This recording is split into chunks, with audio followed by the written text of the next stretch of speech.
Growth remains important to European non-life insurers. However, they are increasingly focused on delivering returns to shareholders and underwriting good quality business.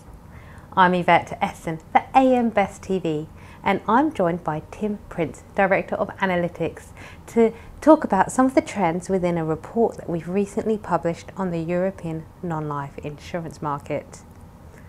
Can we talk about one of the themes the report has identified, which is with regards to growth? They're finding it very challenging to grow. Why is this, and what's their response? So the report looks at the largest 5 economies in Europe. So that's the UK, France, Germany, Italy and Spain. And typically these economies are very developed. We have very mature insurance markets and we have very high insurance penetration. And overall, we're seeing growth in gross written premiums in the low single digits in each of the markets.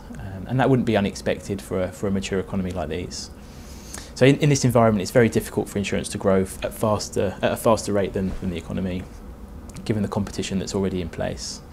So what companies are doing about this is actually very varied, and as we travel around Europe meeting with companies, we see a host of different strategies. The first and probably most obvious that everyone sees in the press is regards to mergers and acquisitions, with the most publicised one this year being AXA's acquisition of XL. But we see other strategies and other methods that companies have been using to grow their business. Say we see focus on improving the value that the company is offering to policyholders, so that could be through their service offering. We see companies trying to strengthen their distribution channels. We also see companies looking to enter new territories or to acquire underwriting expertise so that they could start writing new products. Can we touch upon it in a little bit more detail, that trend of M&A activity? So one of the drivers we've talked about is growth, but what are the other factors contributing to the need to engage in consolidation? So the main rationale behind acquisitions is typically to improve the shareholder returns a company is making. So that could be through enhancing the return on the company's capital, or it could be to improve the share price itself. The different types of acquisitions we see, on one end, the very large scale acquisitions, companies are buying franchises in another market where they're essentially acquiring stable large books of business which grows the company or the organisation overnight. To the smaller end, where we're seeing companies acquire service companies which can enhance their offering to policyholders, or smaller distribution channels such as managing agents. The report looks at some trends within the rated space as well. How are companies faring, the rated European non-life insurers, how are they doing? Overall, we see a very stable environment with regards to ratings in Europe. We have, over the past 12 months, seen a fairly robust performance by the majority of insurance companies.